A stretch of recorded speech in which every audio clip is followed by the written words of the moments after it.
No objection, because he was able to entertain us. And I'm very glad to see that they are very much united. For us, we have no problem, and our daughter is not complaining. She's comfortable.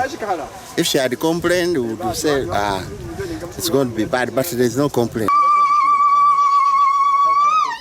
Gambo shughuli sata kulishino kukabanana ngabe lielo muhwale bana bero mwena wahulinda wanapaka uholesa hona hulesherero na mutiyo ari no mena ari mayo muhulumungo no kwama na mutiya kwa kana na ninaye yabaruchi bole kwa hesa nasi kwa romana kwa tsidira ahuryo busale bwana nihirawo busale bwa mumuyaya paka bamenya paka sharero walele ni bale bebefa atwera kale hulongera hulomba wele ula huangase ubale wefe paka hufo bweno wawanisi